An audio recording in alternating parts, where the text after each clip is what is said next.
Magandang gabi po sa bawat isa. Buhay ko'y magulo, walang umaalalay, walang gumagabay, hirap at suliranin ang aking taglay.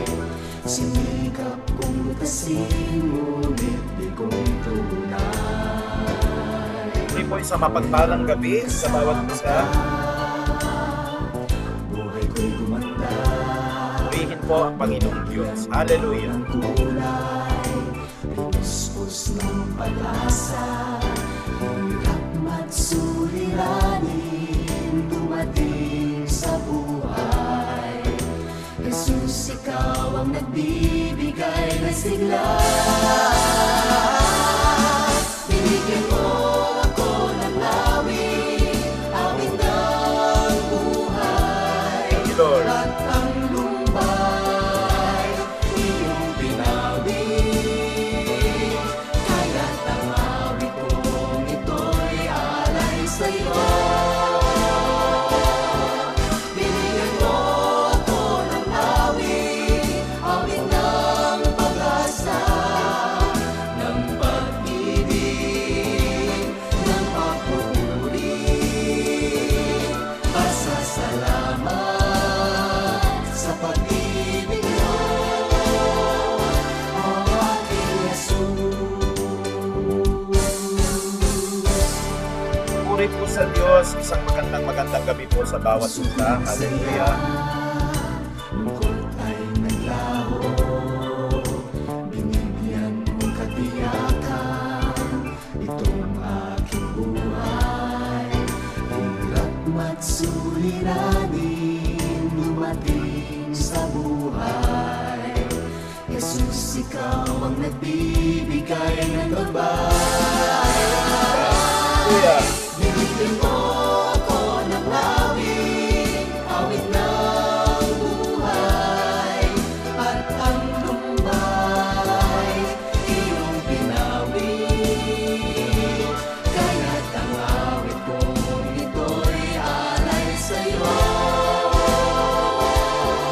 Binigyan mo ako ng awit, awit ng pag-asa, ng pag-ibig, ng pagpupuri, pasasalamat sa pag-ibig mo, o aking Jesus. Thank you, Lord. Maraming salamat po sa ating Panginoong Diyos. Kanyang kabutihan ay mamali. Ngayon po at magpupunan. Hallelujah.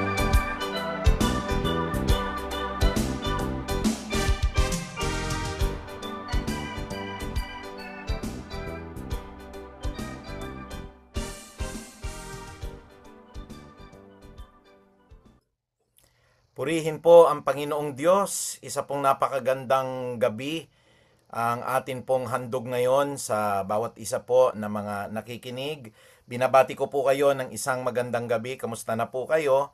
At maraming salamat po sa lahat po ng nanalangin, sa lahat po ng nag-ukol po ng panahon para ipanalangin ang kanila pong senior pastor na makarating po ng maayos ngayon po dito sa Kuala Lumpur, Malaysia. At ako po ay nagpapasalamat at tayo po ay kasalukuyan pong naririto ngayon sa Urban Living Residence po. At ito po ay nasa puso po ng Kuala Lumpur na tayo po ay bumabati dyan sa Pilipinas. Anyway ho, pareho rin naman po ang oras natin. Kung dyan po ay alas 7 rin naman po dito. At tayo ho ay nagpapasalamat dahil binigyan na naman tayo ng pagkakataon po ng Panginoon na tayo po ay magkasama-sama po, lalong-lalo na sa Bible studies po na ito. December 10 po at Wednesday, kanina po ay dumating kami ng mga alas 3 po sa hotel dahil ang lapag po ng eroplano namin dumating po ng alas 12, kaya tayo po ay madaling araw po na nagbaybay at biyomahe. At tayo po ay nakarating naman po ng maayos sa ating hotel at kanina po ay nakapanalangin pa rin po kasama po ang ating prayer circle ng madaling araw. At alam nyo po, nilubos-lubos ko na rin ang pagkakataon na pumasyal at pumunta po sa iba't ibang lugar. Ayan po, ng mga magaganda kasi hindi na ho natin po inaaksi ang panahon. Kasama ko po ang 11 po na mga faculty members, may mga seniors at mga junior faculty members sa amin pong pagre-represent po sa University of Santo Tomas Department of History sa isa pong komperensya ng mga guro na ang tawag po namin ay International Conference on Southeast Asia na gaganapin po ito bukas dyan po sa University Malaya, doon po sa Faculty of Arts and Social Sciences. Kaya maraming salamat.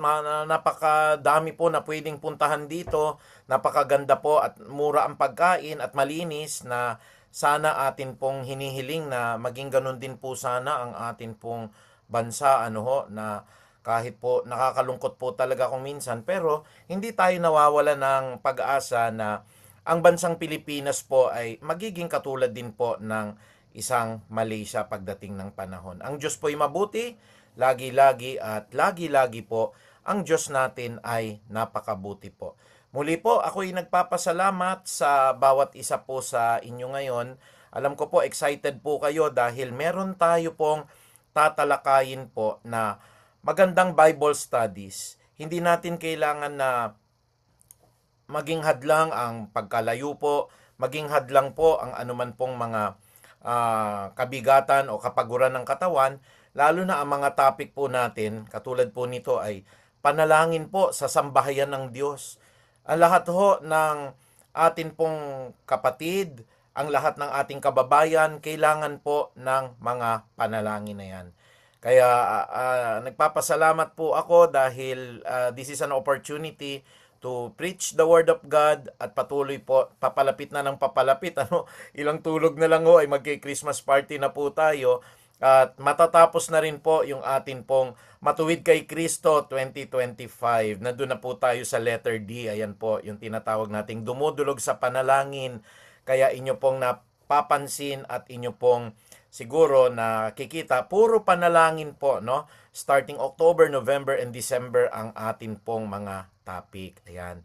Kaya maraming salamat po sa ating mga kapatid at alam ko po na kayo po ay naka-tune in ngayon at excited na rin po kayo na mapakinggan ang ating mga paghahayag po ng salita. Ayan, buena mano po na naman natin ang mga taga-Puray Christian Church. Binabati ko po kayo, bagaman na medyo isang linggo na ho ang nakaraan, na nagdiwang po ng anibersaryo ang Puray Christian Church. Kaya binabati ko po sila Pastor Elmer, Sister Leah, at saka ang head ng kabataan si Georgie. Ayan, buena mano na naman po. Magandang gabi sa iyo, Georgie, at salamat sa patuloy na pangangalaga sa lahat ng mga kabataan po dyan. At kung andyan po si Demaline Narce, hindi ho mawawala si Marlo Narce. Mula po dito sa Malaysia, binabati ko po kayo dyan sa Puray Christian Church ng isa pong magandang gabi po sa bawat isa sa inyo. At tayo po ay nagpapasalamat din at hindi ho napapatid, kahit tayo po ay nasa ibang bansa. Tuloy po yung prayer circle natin. At magandang gabi po sa inyo, Sister Irma. Thank you po for your prayers. Thank you po sa lahat ng blessings. At patuloy po, kinakamusta ko rin ang sugid din nating tagapakinig, si Atelina. Atelina, you are always in my prayer po para patuloy po ang inyong kalakasan. At gayon din naman po, nagpapasalamat po tayo. Ayan, andyan po si Sister Emmy. Magandang gabi po sa inyo at kay Brother Greg po. Salamat ng marami po sa mga panalangin po, sa mga gabi na sila po ang naglilid ng prayer.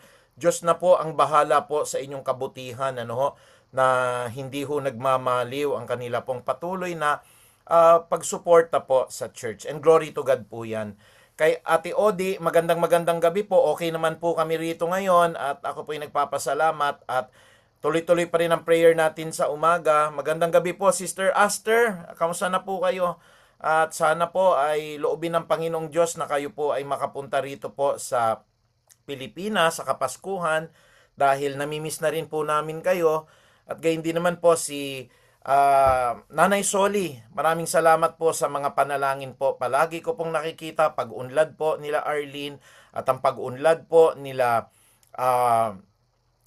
Angelica, at dahil dito po nagagalak ang puso ko dahil prioridad ko po na panalangin po ang mga negosyo ng inyo pong mga apo, ng mga anak po ninyo, at nagpapasalamat po tayo, no, sa lahat po ng nakikita natin po na mga kapatid natin. Ayan po, si Brother Raymond, nandyan po, Sister Baby, Sister Darlina, nandyan din po, at saka si Brother Edu. Buong Bautista family, masugid po na dumadalo ng lahat po ng mga preachings at pakikinig po ng mga salita ng Diyos. At dahil dito po ay nagagalak po ang aking puso, Nanay. Magandang gabi rin po sa lahat po ng atin pong mga kapatid po sa Balante. Kamusta na po ang ating Mars? Kamusta na po Sister Mila, Sister Fe? Namimiss na kita, Sister Fe, ha? Si Sister Ofelia Arellano, Sister Mila, Felipe. Sana po sama nyo naman po si Sister Fe, lalo na po sa Christmas party natin. Ano ho? Miss na po namin si Sister Fe. Ayan po. At sa buong Mendoza family, Sister Baby, maraming salamat dun sa nakaraang linggong good news. Ano, maraming matutuwa, pero secret lang po muna yan. Hallelujah, hallelujah. Pagpalain talaga ng Panginoong Diyos, ano ho, ang buong Mendoza family. Kaya prayer ko palagi ang inyo pong mga anak, ang inyo pong gawain sa araw-araw, pati po si Brother Larry, kasama po ang kanila pong mga asawa at ang kanila pong mga girlfriend. Pinapanalangin ko po palagi at ang anak po, no, ni kapatid na Daryl. Ayan. Kaya magandang gabi rin po kay Joyce Ray Buenan. Kamusta ka na, kapatid? At sana po ay maliwanag ang reception na natatanggap nyo ngayon. At of course, binabati ko rin Sister Linda. Kamusta na po kayo, Sister Linda Soriano? Malaking tulong po sa pagsasaayos ng lahat ng kakainin natin sa Christmas party. At marami tayong sorpresa. Mag-e-enjoy po kayo sa mga pagkain po natin. At ito po ay bigay sa atin ni Lord na magsama-sama po tayo. Ano ho? Kay Maribel Ray Buenan, magandang gabi rin po sa inyo. At sana po ay nasa magandang kalalagayan kayo. Gayun din naman po si Corazon Cruz. Kamusta ka na, kapatid na Corazon? Yan, mga palagi po silang umaattend sa Puray. Ito si kapatid na Corazon, nasa likod yan palagi, nanonood po. Kaya maraming salamat din po sa buong pamilya po ni Samantha Dumagit, at gayon din naman po kina Brother Chito. Magandang gabi po sa bawat isa sa inyo. Maraming salamat din kay Tere. Ayan, Tere, kamusta ka na? At tayo po ay muling magkikita-kita ho dyan sa Disyembre 28. At may surprise din po tayo dyan sa Puray Christian Church. Ano ho? Kaya lahat po ng naririyan po, si kapatid na Josel Navarro, kamusta na rin po si kapatid na Fred Obilio, kamusta kayo lahat po dyan? Si kapatid na Salvador Tilar, magandang gabi po sa lahat ng mga Puray boys and girls. Si kapatid na Jason Cruz, magandang gabi po sa inyo. At gayon din naman po ang lahat po ng walang hinto sa mga ka-tune in po. Magandang gabi po sa ating mga kapatid. Kay Alma, pagpalain po kayo dyan. Kay Sehion Kobe or Sejion Kobe. At of course, ayan, minsan ho ay pinapasalamatan natin si Richel. Ayan po. At tayo po ay natutuwa sa lahat po ng mga kapatid dyan sa atin pong Puray Christian Church. Pastor Elmer, kamusta na po? At meron po tayong kaunting sorpresa po dyan sa pagdating po ng atin pong Christmas party. Kasama rin po si Sister Leia. Maganda po. Binabati ko rin si Ate Sally. Ayan po. Lahat po kayo dyan. Si kapatid na Bragi Manuel. Hallelujah. Hallelujah. Ayan po, no? At maraming salamat dahil hindi kayo nakakalimot na palagi pong mag-tune in. Kamusta niyo mga kabataan natin sa Puray Christian Church at sa Peace of Harvest Christian Ministry? Si Crisel, maraming salamat po dahil tumatayo pong sekretary ko talaga itong si Crisel. At marami tayong na-accomplish dahil tinutulungan tayo ni Crisel, no, sa lahat ng atin pong mga gawain. Magandang gabi po sa lahat sa inyo. At tayo po ay nagpaparating din kay Rocky Lumalaos. Magandang gabi po sa inyo. Si Jason po na Yun po, nakikiramay din po kami, no, sa yumao pong kamag-anak ni Jason. Magandang gabi rin po sa inyo dyan. Ayan. So, kamusta na po kayo? Ang buong Radovan family. Ayan. Kamusta na po ang tatlong chikiting na magaganda? Kamusta na, Brother Nel? And kamusta na po si Sister Crisel? Ayan, magandang gabi po. At ang bagong kasal na matapos ang malapit ng magdalawang linggo, si Joria Manuel Cruz at si kapatid na Carlo Cruz. Magandang gabi po sa inyo at sana po ay nasa maganda kayong kalagayan ngayon. Si James Navarro, kamusta po? At lalo tigit po si Neil Daito, yung buong Daito family, no? It's a good thing po, lahat po kayo ay nakatune in. Sa lahat po ng mga kapatid natin, Mapa, Luzon, Visayas at Mindanao, hatid ko po ang isang magandang gabi po. At binabati ko na rin ho kayo, almost kada linggo na rin po, ng maligayang Pasko at manigong bagong taon po. Nawa po'y mapagpalang Pasko po ang ating kakaharapin ngayon pong pagtatapos po nito pong quarter natin at ng buwan po na ito at manigong bagong taon naman po sa pagpasok ng 2026. Sa mga kapatid natin sa US, maligayang Pasko po sa Cruz family dyan po sa Florida at ako po'y nagpapasalamat din po sa tulong po ng Cruz family sa ating pong ministry, sa ating pong pagpapalaganap ng salita ng Diyos, lalo na si Ate Lina. Maraming salamat po. Magandang gabi po at pinapaabot ko rin po ang isang mapagpalang gabi po sa ating mga kapatid, lalong-lalo na diyan po mga kapatid sa atin pong kaibayo po ng mga bansa, diyan po sa Estados Unidos. Kamusta ang Esquejo po at ang Pabiliar family, mga kamag-anak ko po nasa Texas at California. Kamusta rin naman po sila Cheryl Bilog at si Jojo Bilog nasa United Kingdom, si Cheryl naman nasa Ohio. At ang mga kapatid natin na nasa Canada, kamusta na po ang Ramos and Hiron family, sila Che. Yan po, kamusta na po kayo dyan? At lalo tigit po ang buong Gutierrez family, Merry Christmas po sa inyo dyan sa London. At nagpapasalamat tayo sa Middle East po, o dyan sa gitnang silangan sa Dubai, sila Sister Aster, magandang gabi po ulit. Si Ivan, maligayang Pasko sa inyo dyan, Ivan. At lalo tigit po ang atin pong kapatid na Paulo, si Shed, at saka po si Kisha. Good evening po sa inyo. At maganda po na patuloy po tayong nakikinig ng Word of God. Pati na rin po ang Dungo family, no? Si Alex, at saka po si Len, at saka si Sean, yung bunso nilang kapatid po, si Ate Ellen.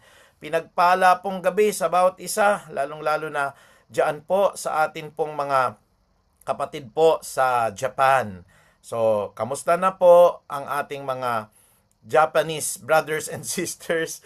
Ayan po, si Midori Kuroko, kamusta na po? At saka po si Lizette, si William.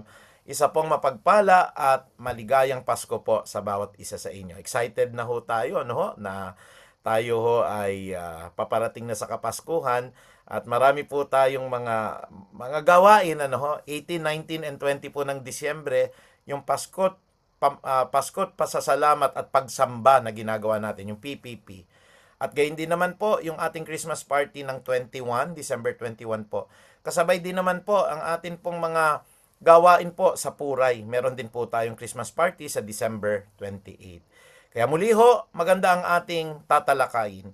Ito po ay pumapatungkol sa panalangin sa sambahayan ng Diyos. At ito po ay isang magandang aralin bilang kabahagi po ng atin pong tema, ang Matuwid kay Kristo 2025. At paano po tayo mananalangin sa pamamagitan po ng masusundan po natin na expository preaching o expository Bible studies ngayon. Dito natin makikita po ang mga iba't ibang kaparaanan kung paano po tayo mananalangin para po sa church o sa sambahayan ng Diyos. Gaya ho ng napag-aralan natin dun sa preaching po nung nakaraang linggo, may iba-iba po kasing level ang pagiging Kristiyano po ng isa pong tao. Meron po na, kung naalala nyo po, na wala pa po nung espiritu talaga if we do not have relationship with God, So cut off po ang ating relasyon. Meron naman din ho na nakakilala sa Diyos pero po medyo karnal pa, makalaman. At meron din naman po na nagde-develop siya pero sanggol. Medyo matampuhin, hindi niya po makain po ng solido o buong buo ng karne ang salita ng Diyos. At lalo tigit po, may mga tao po na kung titignan ho natin talaga namang hindi pa rin po nag-mature, kaya nga po mga baby Christians, at meron pong malalim na, kaya ito po yung mga Kristiyanong nagtataglay po ng tinatawag natin na espiritu po ng buhay na Diyos. Kaya po sa atin pong pag-aaralan ngayon, ito po ay atin pong kinuha dito po sa talata ng Biblia po at ating matutunghayan po sa aklat po ng Epeso dito po sa 3:14 hanggang 21. Pero bago po tayo tumungo sa atin pong pag-aaralan, manapa po ay ipanalangin din po natin ang sambahayan po, Ito pong ating panalangin para sa sambahayan ng Diyos para po lalong maging makapangyarihan ang atin pong pagpapahayag ng banal na salita ng Panginoon. Sige po, tayo po lahat ay dumulog po sa panalangin. Ama naming makapangyarihan, kami po ay nagpapasalamat sapagkat sa gabi po na ito ay aming hihimay-himayin ito pong mga panalangin sa sambahayan po ng Diyos, lalo tigit po sa mga kapatiran at sa mga tinawag mong mananampalataya. Salamat po sa pag-iingat niyo po sa akin at ako po ay naririto at nakarating po ng ligtas at maayos po at mapayapa sa Kuala Lumpur, Malaysia. At ako po ay patuloy din pong nagpapasalamat dahil nakikinig po at patuloy na uuhaw, nagugutom po mga kapatiran sa Puray, mga kapatiran po sa Peace of Harvest Christian Ministry. Nawa po punuan mo po ang kanila pong pagnanasa na maging matuto po at maging marunong po sa iyong banal na salita. At gayon din naman po, kami po ay mga nagkamali, nagkasala, ano man ang aming inisip, sinalita at nalakaran po na hindi po sang-ayon sa iyong banal na kalooban. Patawarin niyo po kami, Ama, at nawa po ay malinis po ang amin pong mga puso upang makaharap kami ng banal sa pamagitan po ng pagtigis ng dugo ni Kristo. Kaya, Ama, anumang kasalanan namin, hayag o di hayag, malaki man o maliit, sinadya man namin o hindi sinasadya, patawarin niyo po kami. As far as the east is from the west, so far has you ever cleansed and forgiven us from all our transgression. Kaya maraming salamat po. Ito po ang aming pagsusumamo at panalangin sa banal po na pangalan ni Jesus. Amen. Kaya muli po mga kapatid, maraming salamat at magandang gabi po sa bawat isa sa inyo.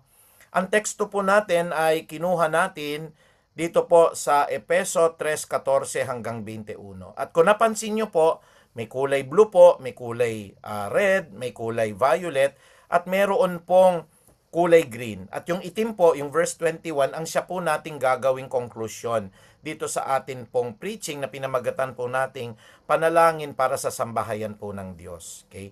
So dito po sa Epeso, sa 3:14 hanggang 21, ang sabi po dito, Ephesians chapter 3 verse 14 to 21, dahil dito, ako'y lumuluhod sa harapan ng Ama, na mula sa Kanya'y nagkaroon ng pangalan ang bawat sambahayan sa langit at sa lupa. At idinadalangin ko sa pamamagitan ng Kanyang Espiritu, ay palakasin niya ang inyong buhay espiritual ayon sa Kanyang kayamanan at kadakilaan. Naway manatili si Kristo sa inyong puso sa pamamagitan ng inyong pananalig. Dalangin ko na ang pag-ibig ang maging ugat at pundasyon sa lahat ng inyong gawain upang kayo'y lubusang maunawaan o inyo pong lubusang maunawaan kasama ang mga hinirang ng Diyos kung gaano kalawak, gaano kahaba, kataas at kalalim ang kanyang pag-ibig. Dito po sa verse 19. At naway maunawaan ninyo ang pag-ibig ni Kristo na hindi kayang abutin ng pag-iisip at sa gayo'y mapuspos kayo ng buong katangian ng Diyos. Sa Kanya na makagagawa ng higit pa kaysa maaari nating hilingin at isipin sa pamamagitan ng Kanyang kapangyarihang kumikilos sa atin, sa Kanya nawa ang kaluwalhatian sa pamamagitan ng Iglesia at ni Kristo Jesus sa lahat ng salinlahi magpakailan paman. Amen. Ito pong mga ganitong preaching, mga kapatid, ay mahalagang hinihimay-himay po. Kasi tayo po'y makakapulot dito ng mga mahahalagang aral, modelo, ehemplo, kung paano po natin ipapanalangin ang mga kapatiran. Tatandaan nyo po, no man is an island. Hindi tayo ginawa ng Diyos para tayo po'y mag-isa. Hindi tayo ginawa ng Panginoon para tayo po'y mamuhay lamang, no, na malayo sa pakikipag-ugnayan po. Kaya nga po, may relasyon ang bawat isa. Walang sino man ang nabubuhay para sa sarili lamang at walang sino man ang mamamatay para sa sarili niya lamang. Ang lahat po ng tao ay magkakakonekta. Kaya nga ang sabi po dito, dahil dito ako'y lumuluhod sa harapan ng Ama, na mula sa Kanya'y magkaroon ng pangalan ng bawat sambahayan sa langit at sa lupa.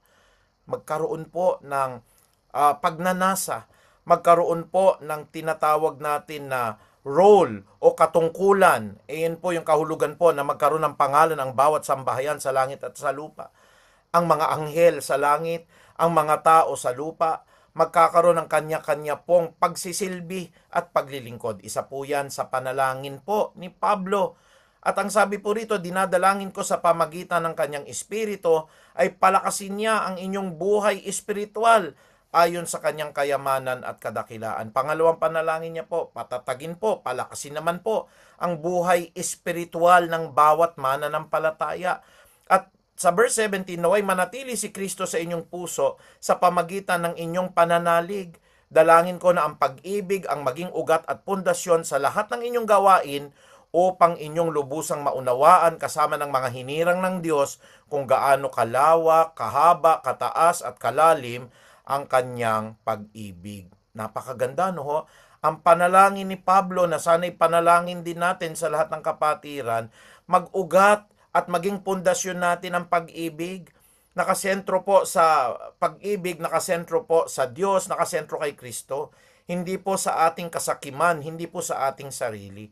At sabi nga ng verse 19, at nawa ay maunawaan ninyo ang pag-ibig ni Kristo na hindi kayang abutin ng pag-iisip at sa gayoy mapuspos kayo ng buong katangian ng Diyos. Ang ganda ng prayer po, no? Na tayo po ay mapuspos, no, ng buong katangian ng Diyos. At ito po sana maunawaan natin yung pag-ibig ni Kristo. Para pag alam natin yung pag-ibig ni Kristo, puspos po tayo ngayon, ano? Talaga pong empowered tayo ng pag-ibig ng ating Panginoon. At kanino humanggagaling dito po sa verse 21, sa Kanya nawa ang kalwalhatian sa pamagitan ng Iglesia at ni Kristo Jesus sa lahat ng salinlahi magpakailan paman. Amen.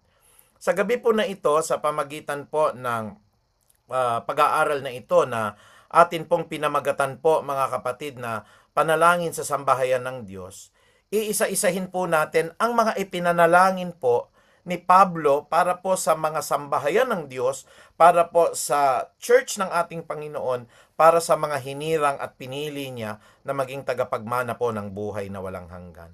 Kaya isa-isahin na ho natin, atin pong himay-himayin, una sa lahat po, nung nanalangin po si Pablo, no, nanalangin po siya, no, na magkaroon po ng pagpapasakop ang lahat po ng mga nasa iba't ibang churches po ng ating Panginoon.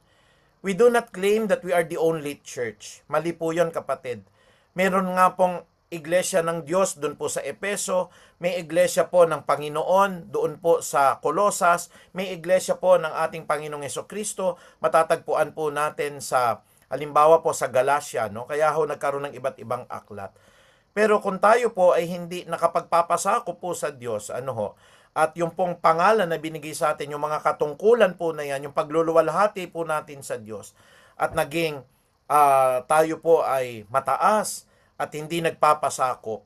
Yun po ang hinihiling po ni Pablo, na kahit ikaw po, halimbawa, no, may pastor po ang Puray Christian Church, si Pastor Elmer. Ang Peace of Harvest, ako po ang pinaka-senior pastor. Ang iba-ibang mga churches po, 200 po sa Marikina, may iba-iba pong mga pastor. Pero po, pagka nagkakatipon, naaalis po yung pangalan ng church natin, katulad na nangyari po sa Jesus Reigns. Yan ang panalangin po ni Pablo, na sana sa iisang tinig, sa iisang aral, sa iisang panalangin po, ay magkaroon tayo ng pagpapasakop kay Kristo bilang mga bahagi ng kanyang katawan. Walang iba kundi po ang iglesia. Doon po nagkakamali ang marami pong mga kababayan natin, nang akala po nila ang iglesia po ay walang iba kung hindi po no? Yun po nakakalungkot. Ang akala nila po, ang iglesia po ay walang iba kung hindi yung tinatawag po natin na organisasyon nila. Yun nga po, pumapasok po sa katangian ng kulto, ang pastor ho nagiging makapangyarihan, di mo na pwede hong tanungin. May pananakot po pag ikaw po gusto mo pong lumipat ng iba pong church na mawawala kaligtasan nyo po. At usually po, hindi po sumusunod yan doon po sa mga aral na sinasabi natin po na karaniwang itinuturo ni Kristo katulad ng pananampalataya bilang susi sa kaligtasan. Ang mga ganyan pong usually organisasyon, napaka-stricto po talaga sa attainment ng kanilang kaligtasan, sa paggawa, sa pagsunod sa lahat ng utos na alam natin wala naman hong makakaabot ho sa kaluwalhatian ng Diyos. Na sila po ay talagang porsigido mga kapatid na ipagbawal ang maraming bagay, lalo na ho yung mga minor na mga tinatawag natin, bawal kumain, bawal humawak, na sabi ni Pablo, hindi na po yan ang itinuturo sa bagong tipan. Kaya sabi ng Ephesians chapter 3 verse 14 to 15, at dahil dito, ako'y lumuluhod sa harapan ng Ama na mula sa Kanya'y nagkakaroon ng pangalan ng bawat sambahayan sa langit at sa lupa. Ibig sabihin ho natin ang pangalan ng bawat sambahayan sa langit, pati ang mga anghel ay may katungkulan, at ang katungkulan na yan ay dapat nilang gampanan upang magbigay sila ng kaluwalhatian sa Diyos. At gayon din naman po, may pangalan po ang bawat nilikha ng Diyos dito po sa lupa, kasama tayong mga tao. At ang pangalan na yan ay sumasagisag din po sa ating katungkulan. Giniglorify ba natin ang Diyos? Halimbawa po, ako'y isang guro, sa pamagitan po ng paghahayag din po ng kabutihan ng Diyos sa mga estudyante po natin. Ikaw po'y isang abogado, nagagamit ka ba sa iyong katungkulan o sa pangalan na ibinigay sa iyo ng Panginoong Diyos upang ipairal ang katarungan? Ikaw po'y itinalaga ng Panginoon bilang pinuno po ng inyo pong lokal na pamahalaan. Ikaw ba ay daluyan po ng tulong o ikaw po ang nagiging pasakit sa mga tao? Kaya panalangin po yan ni Pablo, pati po sa church natin, na lahat tayo na binigyan ng pangalan at ng katungkulan po, whether you eat or you drink, ano man ang gagawin natin lahat para po sa ikararangal ng ating Panginoong Diyos. So sana ho nakukuha po natin. Ang sabi po niya rito, kailangan ho ng may panalangin ng pagpapasakop. Okay, so kung ako po ay binigyan ng Panginoon ng talento na magturo, magpapasakop ako sa Kanya at ang mga gagawin ko po para sa kaluwalhatian ni Kristo. Ako po ay naatasan, halimbawa, ang isang kapatid po sa mga takda pong awitin. Kailangan magpasakop po siya sa ating Panginoong Diyos. Offer yourselves a living sacrifice, holy and pleasing. Hindi lang ho tayo umawit dahil tayo magaling ho yung boses natin. Hindi ganun yon. Ipinananalangin ni Pablo na magkaroon tayo ng tinatawag ho na pagpapasakop. Purihin po ang Panginoong Diyos. At pangalawa ho, mapapansin po ninyo, nandun din ho yung panalangin ng tinatawag nating pagpapalakas. Kasi kahit na nagpapasakop tayo, dumarating ang pagkakataon, ang kapatid po'y manghihina. Ang pastor po'y mawawalan din ho ng kalooban. Nawawalan ng pag-asa po.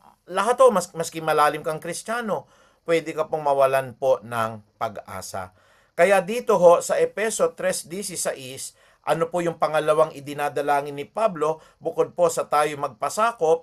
Ang sabi ni Pablo, idinadalangin ko sa pamamagitan ng kanyang espiritu tingnan nyo po yung nakalagay po sa kulay pula na hinighlight, palakasin niya ang inyong buhay espiritual ayon sa kanyang kayamanan at kadakilaan. Hindi po ito yung pong kayamanan na may ginto at pilak ha. Ito po ay spiritual wealth. Ito po yung pong itinakda ng Diyos sa langit. Ito po yung buhay na walang hanggan, na tayo po i-glorify, dadakilain ng Diyos. Palakasin niya nawa ang iyong buhay espiritual, na gaya po ng narinig nyo po, hindi na tayo ang sentro ng buhay na ito. Mas mahalaga po yung mga kapatiran natin. Mas mahalaga po, masiyahan po yung mga taong nakapaligid sa atin. Mas masagana po na tayo ho ang naging daluyan ng pagbibigay kahit hindi tayo nakakatanggap. Sa kabila ng maraming mga pagsubok, kailangan na matatag tayo, nakikita tayo ng mga mahihina pa natin na kapatid na patuloy tayong nananalig, lumalaban tayo. Sa kabila ng maraming mga pagsubok, hindi ka natitinag kapatid. Panalangin po ni Pablo yan na tayo po'y palakasin. Kaya ang lahat ng kalakasan na yan ay spiritual ho. Sabi nga po nung pinag-aralan natin nung nakaraan na linggo, no ho, araw-araw nangihina yung atin pong panlabas na katawan, pero palalim naman tayo ng palalim sa mga bagay na espiritual. At gaya din po ng unang Korinto 4:18, hindi natin itinutuon ang ating paningin sa mga bagay po na mga material o mga bagay na nakikita. Kasi alam natin po yan, pag tayo lumakas na sa pananampalataya, temporary po yan eh. Sabi nga po natin, ang langit at ang lupa po, no? Lahat yan mapaparam. Ang matitira lamang dito, yun pong salita ng Diyos. Kaya prayer po yan ni Pablo, ipanalangin po natin, Lord, sana po ay magkaroon ng pagpapasakop ang bawat isa sa church. Sana, Panginoong Diyos, magkaroon din po ng pagpapalakas. May mga kapatid kami pinanghihinaan ng kalooban, may mga kapatid kami nawawala ng pag-asa, pero palakasin niyo sila ng inyong buhay espiritual, palakasin niya ang inyong buhay espiritual ayon sa kayamanan ni Yahweh, ayon sa kadakilaan ni Kristo. Kaya sana po idulog ninyo. Ang prayer po hindi lang tayo hingi ng hingi kapatid, ano? Ang prayer po natin kailangan po idalangin din po natin. Halimbawa po, no, yung mga kabataan sa Puray, ipag-pray natin po. Halimbawa si Georgie, no, na Panginoon, sana po magkaroon ng pagkakaisa ang mga kabataan doon. Pag-pray natin halimbawa si Sister Leah, na sana Panginoong Diyos, we pray po na bigyan niyo po siya ng malakas na buhay espiritual. Ayan po yung ating mga ipinananalangin sa kapatid. Nawawala na ang sentro ng panalangin sa atin. Nakatuon na ang mga panalangin natin, lalo tigit po sa mga tao o mga kapatid nating mas higit pong nangangailangan. So panalangin po para tayo po ay magpakumbaba, panalangin po upang tayo po ay magpalakas sa isa't isa, at ikatlo ho, of course, panalangin ng pananatili sa pag-ibig. Ayan, ano ba yung panalangin ng pananatili sa pag-ibig? Alam niyo po, ang lahat ng gagawin natin bilang malalim na Kristiyano, umiikot na lang sa pag-ibig eh. Ang isang taong hindi kaibig-ibig, mas lalawakan niyo po yung pangunawa ninyo eh. Yung kapatid po na sinasaktan po kayo kahit na po kayo hindi gumaganti. Bakit ho? Kasi mas nakakaunawa tayo sa kanila eh. Na kayo ho mga kapatid, ano ho, kahit na nagdaramdam kayo, may kahirapan ng buhay, itinataguyod nyo yung pamilya ninyo sa pamagitan ng malinis na paghahanap buhay. Yan po yung mga matured Christian. Hindi tayo nagso-shortcut o kaya pinabibilis natin, pinadadali natin yung mga gawain, ano ho, para lang kumita tayo sa illegal na paraan. And once you stayed in the love of God, wala akong maaaring masamang mangyari sa inyo eh. Mantakin nyo kapatid eh. Hindi kayo pwedeng magapi ng kahit na anong pagsubok o kahit na anong kasalanan, sapagkat napagtatagumpayan ng pag-ibig ang lahat po, no, ng kahinaan ng tao. Kaya kung meron ho tayong kakilala na talagang nagagalit ang puso nyo dahil hindi ka ibig-ibig, pag nakita nyo, pag-ibig ng Diyos yan, kaya binigay sa atin para po lalo tayong tumatag sa pananampalataya. Kung naiisip nyo na gumanti, papaunawa sa iyo ng Diyos pag may pag-ibig ka sa puso, nakakaawa yung kapatid po na umaaway sa atin. Bakit ho? Hindi niya alam naaalihan po siya ng masamang espiritu. At alam naman natin, ang kalaban natin po ay hindi laman at buto, mga espiritual po na mga kapangyarihan po. Paano nyo nalaman? Mauunawaan kasi ng isang tao ang mga bagay na espiritual kung malalim po siya sa pag-ibig. Na imbis na sana po kapatid, na ikaw yung mas nakilala, ikaw po yung naitaas, pero nagparaya ka. Bakit? Hindi ka naman po tumitingin sa pagpaparangal ng tao Sa mga tao na po yon na binigyan po ng recognition, ng parangal, pero ikaw po na tahimik at buong pusong nagsisilbi sa Diyos, pag ginawa mo sa pag-ibig yan, hindi na po kayo maghahanap ng anuman pong pagkilala ng tao Kahit tahimik ang nagtatrabaho sa ministeryo ng Panginoon, tatandaan ninyo kapatid, Ang Diyos po ang siyang nagbibigay ng huling gantimpala. Gaya nga ng sinabi ko, ano ho, aanhin po naman natin ho na pinarangalan po tayo. Nilagyan nyo ho ng tarpaulin ang pastor ninyo. At ang laki-laki ng mukha, happy birthday pastor. O kaya po binati ninyo ng happy pastor's day. No? At talaga po, pati Facebook account nilagay nyo po lahat ng pagbati. Pero pagdating ng takdang panahon, nakakalimutan naman ng Panginoong Diyos, ano ho, yung pastor po na yon. Lumayo ka sa akin, ikaw na gumagawa ng katampalasanan. Tama ho ba yun? Yun nga ho ang sinasabi ko, mga kapatid. Kailangan po na sana tayo po bilang mananampalataya po, no? Lahat ng gagawin natin, hindi po dahil sa sariling kasakiman, hindi po sa sariling katanyagan, hindi po upang tayo magkaroon ng kapangyarihan o kaya po makapang-isa ng kapwa po, hindi ho ganon. Pag bumalot na po ang pag-ibig sa atin, mauunawaan natin ang masigit na malalalim na bagay na espiritual. Sabi ng Efeso 3:17 hanggang 18, no? Sabi po ng Ephesians chapter 3 verse 17 to 18. Naway manatili si Kristo sa inyong mga puso sa pamamagitan ng inyong pananalig. Dalangin ko na ang pag-ibig ang maging ugat at pundasyon sa lahat ng inyong gagawin upang inyong lubusang maunawaan. Pagkaho kasi ang pag-ibig po ang naging ugat at pundasyon natin, kahit po ginawan ka ng masama po, mas malawak yung pangunawa mo. Kapag ka ikaw po ay siniraan, hindi ka gumaganti, kapatid Bakit ho? Mas malaki yung pangunawa mo na may Diyos pong makatarungan. Kahit ano pa pong ipakalat na chismis sa inyo o kaya'y siniraan kayo, ginawan kayo ng masama, pag nakaangkla tayo sa pag-ibig, lubusan nating mauunawaan ang lahat ng nangyayari sa atin.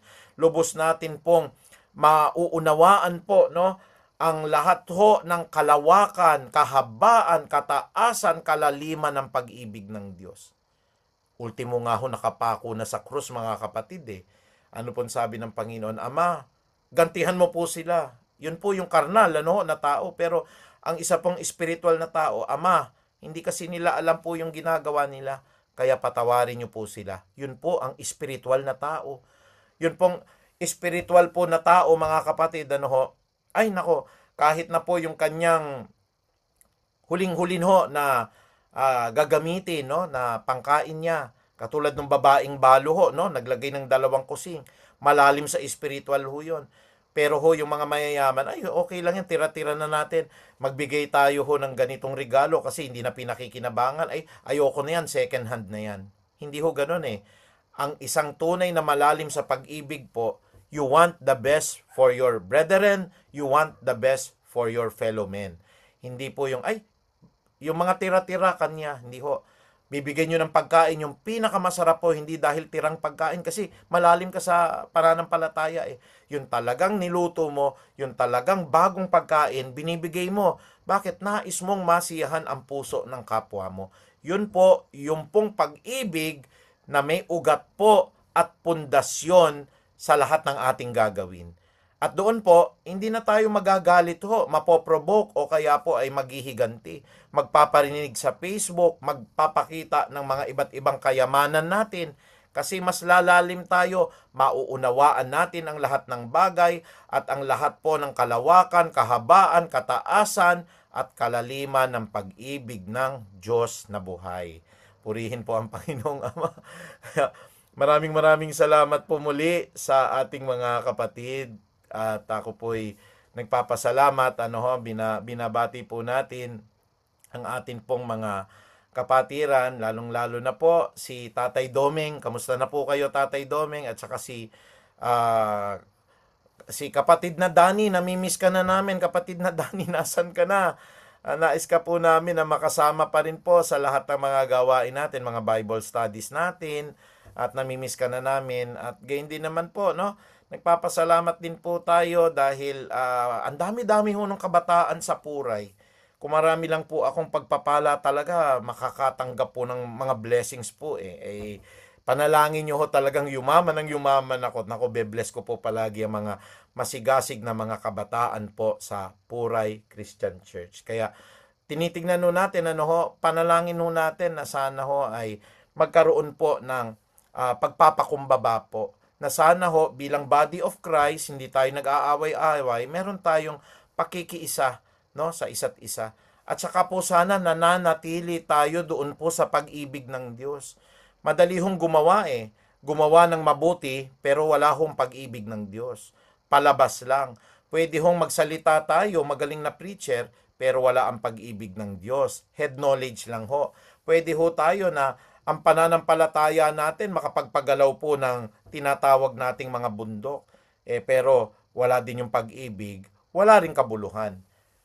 Natalakay na ho natin yan doon sa unang Korinto 13:4 patuloy. Na nandun yung mga kahalagahan po kung ano po ang pag-ibig. Pero kung tayo man makapagsalita ho, sabi po sa unang Korinto 13, sa wika ng mga anghel at makapagsalita tayo sa wika ng mga tao, ngunit hindi naman tayo ho marunong umibig, para lamang tayo po na kalembang na umuugong o pompyang na tumataginting. Yun lang ang halaga natin na kahit maalaman mo ang lahat ng bagay, super genius ka, kabisado mo Biblia, itanong mo kay kapatid na Juan, Biblia ang sasagot. Pero head knowledge lang, dahil palamura naman tayo, masasakit ho yung atin pong mga binibitawan na salita. Akala natin tayo ho yung Panginoon sa sariling church natin. Sabi po ni Pedro ho, huwag tayong tumingin sa pananalapi o kaya po sa pagiging Panginoon po sa loob ng ating nasasakupan. Kawalan ho ng pag-ibig, it's utterly meaningless. It's a chasing after the wind, sabi po ni Solomon, no? Baliwala rin po. O kaya ho, sabihin natin, meron akong pananampalatayang kayang pagalawin po ang bundok. O kaya ialay ko yung sarili ko bilang handog na buhay para sunugin. Pero wala po sa pag-ibig ano po ibig sabihin yun? Lahat ng ginawa ninyo, pag pinadaan sa apoy ng Diyos tupok, ibig sabihin po, counterfeit ka, peke ka, hindi ka kabahagi talaga ng tunay na mahinirang ng Diyos. Dahil wala sa iyo ang palatandaan ng Diyos na mananatili. At ito po'y walang iba kung hindi po ang pag-ibig. At ikaapat, mga kapatid, hindi lang yung pag-ibig po, no? Hindi lang po na magkaisa tayo, hindi lang mga kapatid na magpakumbaba tayo. Mahalaga po na ipanalangin natin ang bawat isa na puspusin tayo ng Diyos. Kasi yung indwelling po ng Holy Spirit, mahalaga po yan Pagka po kayo magaling sa Biblia without the Holy Spirit po, ang mapapakinggan ng tao po ay tinatawag natin pong knowledge. Pagka kayo ho'y gumagawa ng mabuti, wala po ang tinatawag nating indwelling of the Holy Spirit. Yung paggawa nyo po, mga kapatid, ano lang ho yun, palabas lang ho yun. Kaya ang panalangin ho ni Pablo ay klaro. Sabi po dito ni Pablo sa Efeso 3:19 hanggang 20, in the book of Ephesians, chapter 3, verse 19 to 20, at naway maunawaan ninyo ang pag-ibig ni Kristo na hindi kayang abutin ng pag-iisip at sa gayoy mapuspos kayo ng buong katangian ng Diyos. Purihin po ang Panginoon. Pwede ho ba nating i-type dyan? Mapuspos kayo ng buong katangian ng Diyos. Ano po ibig sabing mapuspos? Mapunuan tayo, ma-filled up tayo po. Talagang ang pagkilos natin dahil po yung buong katangian ng Diyos ay nag-uumapaw sa ating buhay. Kaya nga ho, sabi po dito sa verse 20, sa Kanya na makagagawa ng higit pa kaysa maaari nating hilingin at isipin sa pamamagitan ng Kanyang kapangyarihang kumikilos sa atin. Minsan di natin maunawaan po, bakit kaya po sa kabila po ng mabibigat po na mga pagsubok, parang tila baga Job yung nangyari sa akin, namatay ang anak, nagkaroon ng pagkalugi negosyo, nagkasakit ng malubha, pero matatag nakatayo pa rin kasi taglay niya yung kapuspusan ng Diyos. Bakit ho, pastor, na nakita natin, yung mga napag-aralan natin, si Haring Nehemiah, sinabihan na po siya ng isang propetang mamamatay, pero nanatili po siyang tapat sa panalangin. Bakit nangyari po yon? Kasi si Nehemiah po ay napuspos po ng buong katangian ng Diyos. Bakit po, pastor, si Saul, nang siya po'y nangangaral, pinagpapapatay niya po yung mga Kristiyano, At siya po ay naging kadahilanan kung bakit maraming Kristiyano po ang pinarusahan. Pero nung nakita niya po ang kalwalhatian ni Kristo, Bigla-bigla nagbago yung kanyang pagkatao. Bakit po siya ay naging Pablo, naging Paul, at ang lahat po ng kanyang mga inusig, naging mga kasamahan niya, at siya po ang pinakamainit sa lahat ng Kristiyano sa lahat ng pagpapahayag ng Word of God. Bakit nangyari po mula sa isang makasalanang mamamatay tao ay naging isa po sa masugid na tagapagpahayag ng magandang balita ni Kristo? Dahil si Pablo po ay napuspos ng buong katangian ng Diyos. Can we all say amen? Okay? Kung nabe-bless po kayong mapuspos po tayo ng banal na Espiritu ng Diyos, pakitype nga po dyan, amen. Pakilagay po dyan sa chat box natin, amen, ng all caps po. I-capitalize nyo para pinapakita natin talaga ang pagsang-ayon natin dito sa salita po ng Diyos. Kaya mahalaga po yan idinadalangin natin sa pamamagitan po ng kapuspusan ng Diyos na tayo ho, mga kapatid, maging kawangis ni Kristo, maging kahalintulad ho ng ating Panginoong Diyos. Yan po ay isang mahalagang bagay na dapat nating isapuso sa mga prayers po. So when we pray, hindi lang po, Lord, pagalingin mo po yung kapatid na ito. Panginoon, gabayan niyo po ang aming kapatid na meron pong anak na magte-take ng board exam. Panginoon, pinananalangin ko po na sana po ay maaprubahan ng visa ng mga kapatid. Mabubuting panalangin po yon. Pero baguhin natin po sa ating paglalim sa Diyos. Ipanalangin natin si kapatid na Juan. Panginoon, puspusin niyo po siya ng buong katangian po ni Kristo. Na sana po si Pastor Archie po, Lord, bigyan niyo po siya ng kapuspusan po ng banal na Espiritu para po talaga pong meron po siyang kalakasan, meron po siyang karunungang ipahayag po with boldness ang inyo pong salita. Na ito pong kapatid natin, Pastor, gusto na pong umalis sa pagiging born again at pumunta po sa dating pananampalataya. Pag-pray niyo po, iluhod niyo po. Na nawa po, Panginoon, puspusin, nawa po siya ng katwiran, ng kabanalan, ng katangian ng Diyos para maranasan niya po ang kabutihan ng Panginoon. Alam niyo mga kapatid, hindi mo po mararanasan ang kabutihan ng Diyos not unless mapuspos ka ng banal na Espiritu. Sa mga simpleng pagkakataon po, if you are filled with the Holy Spirit, yun pong halimbawa may Noche Buena kayo sa inyong pamilya na 500 piso po, hindi ka po magrereklamo na bakit ganun lang yung pagkain namin, bakit hindi marami, bakit hindi po masasarap. If you are filled with the Holy Spirit at kapuspusan ni Kristo'y taglay-taglay mo, magiging ang attitude nyo po kay Kristo a very thankful heart. O Lord, meron po kaming pagkain. Maraming salamat po sa 500 po na ito na pinambili ko po ng kapirasong bigas, may kaunting ulam, at kami po ay aala-ala ngayong gabi po sa pagpapasalamat sa inyo. Thank you, Lord, at malakas pa pong kalusugan namin. Nakikita nyo po, pagpuspos po kayo ng banal na Espiritu, na si Kristo nga pwede siyang sumakay sa isang magara po na kabayo, pero pagpuspos ka ng Espiritu, mas gugustuhin mo po yung mga bagay na hindi napapansin. Sumakay siya sa isang ordinaryong asno na pwedeng sa ilalim ng kanyang kapangyarihan, gantihan niya po ang lahat ng nagpapako sa kanya. Pwede pong gawin ni Kristo yon. Ginawa po ba niya? Hindi po. Bakit hindi niya po isinagawa? Mga kapatid, puspos siya ng banal na Espiritu Pag napuspos po kayo ng katangian ng Diyos, ang lalabas po sa puso ninyo ay pagpapatawad at malawak na pangunawa. Na kahit may kakulangan po, hindi tayo reklamador, na hindi tayo makapag-budget, hindi ganyan. Ang lalabas sa puso mo kapag ikaw po ay puspos ng banal na Espiritu, puspos ka ng katangian ng Diyos. At ang Panginoon na siya magbibigay ng lahat ng aking pangangailangan sang-ayon po kay Kristo Jesus na aking Diyos at tagapagligtas. That my God shall supply all my needs according to His riches and glory in Christ Jesus. Yan po ang mga taong napupuspos. Kaya sana po, we pray to the Lord. Panginoon, puspusin niyo po ng katangian ng Diyos ang amin pong iglesia at ang aming pastor, ang aming mga elders, ang lahat ng mga kapatiran. Panginoong Diyos, sana'y maunawaan po ang pag-ibig ni Kristo, at lalong mapuspos po ng buong katangian ng Diyos po ang Pure Christian Church. Ang pastor na nanungkulan doon si Pastor Elmer. Ang kanyang misis si Sister Leia po. Ang lahat ng mga kapatiran po, sila Georgie po. Puspusin niyo po sila ng buong katangian ng Diyos.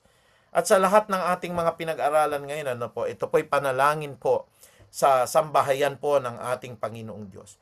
We pray for all the churches, hindi lang po sa Puray Christian Church, hindi lang po mga kapatid sa iglesia po ng Peace of Harvest, kundi sa lahat po ng mga tunay na tinawag pong katawan ni Kristo. Ulitin ko po, hindi nangangahulugan po na ang iglesia po ay may pangalan ni Kristo ay totoo. Ang tunay po na church, iba-iba man po ang pangalan, nakaangkla po dun sa kapaspusan ng katangian ng Diyos. At ito po'y nag-uugat sa pamagitan po ng pag-ibig na nag-uumapaw sa kanyang puso, sa pagkakaisa ng mga kapatiran, at sa pagpapakumbaba po sa banal na trono ng ating Panginoong Diyos. Kaya mga kapatid, yan po ang ating pinag-aaralan ngayong gabi. At bilang kabahagi po dun po sa Ephesians chapter 3, verse 21, dito natin ngayon kukunin ang atin pong pangwakas. Ano po ang sabi po ng ating pangwakas na pag-aaral po doon po sa panalangin sa sambahayan po ng ating Diyos? Ang sabi po, ang lahat po ng ito, pag tayo po ay nanalangin ng pagpapakumbaba, pag tayo po ay nanalangin po ng pagkakaisa, pag tayo po ay nanalangin ng masigit na pag-ibig, pag tayo po ay nananalangin ng kapuspusan po ng katangian ng Diyos, isa lang po ang napaparangalan. Ang sabi po dito sa ating pangwakas, sa Kanya. Okay?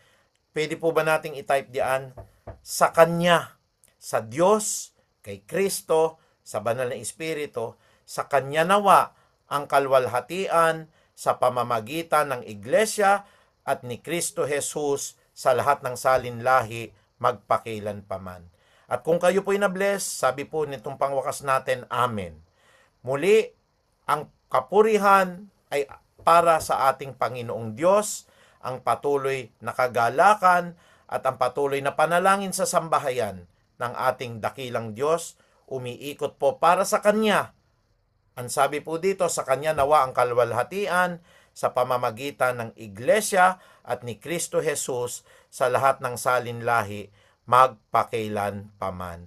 Purihin po ang ating Panginoong Diyos. Hallelujah, hallelujah.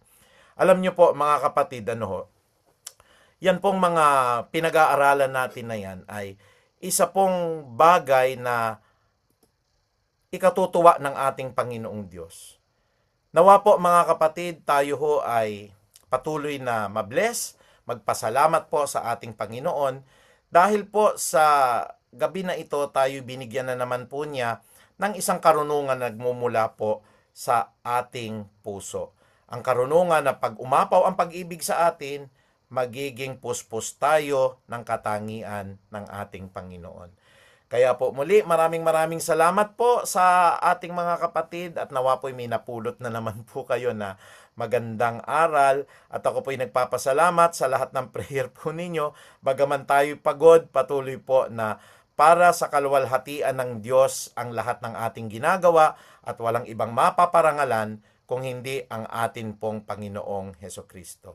Kaya muli po tayo po ay manalangin, dumako po tayo sa pagpapasalamat sa Diyos. Ama naming makapangyarihan, salamat po sa mga aralin na ito na patuloy ipanalangin namin ang sambahayan po ng Diyos. Patuloy po ilagay niyo po sa amin puso ang isang malalim na pag-ibig na talagang Panginoong Diyos na mauunawaan namin ang lahat ng katangian kapuspusan po ng Ama. Na sana Panginoong Ama patuloy na lumalim po ang lahat ng mga kapatid namin sa Puray at sa Peace of Harvest Christian Ministry. Lalo tigit po Panginoon sa mga aralin na ito upang maging handa po sila sa buhay na walang hanggan at maging pagpapala ang buhay na ito sa mundo na ito, na ang amin pong pag-asa ay hindi nakalagak sa mga bagay na nakikita, kundi sa mga bagay po na itinuro ni Jesus na aming Panginoon at tagapagligtas. At muli po Panginoon, maraming salamat sa pag-iingat niyo po sa akin dito po sa Kuala Lumpur. Maraming salamat po at nakarating kami ng ligtas at mapayapa sa lahat ng mga pagpasyal po at sa walang kapaguran po na pagpapahayag ng inyong salita. Lahat ng ito po ay aking pinasasalamatan dahil buhay ka, ikaw po ay karunungan namin, kalakasan namin, at ang Diyos po na siyang kumakalinga sa bawat isa. Kaya muli ho, maraming salamat Panginoong Ama. Ikaw lamang ang aming Diyos, tagapagligtas at manunubos, at ang lahat ng ito'y binabalik namin sa inyo sa banal po na pangalan ni Jesus. Amen at amen. Muli po mga kapatid, maraming salamat po talaga at hindi nyo po kami pinababayaan, hindi nyo po kami binibigyan po ng mga pagsubok na talagang mahirapan po ang pastor, ano? Dahil kayo po ay sumusunod sa Diyos, magaan na rin po sa isang pastor po na katulad namin na nangangalaga po sa bawat isa sa inyo.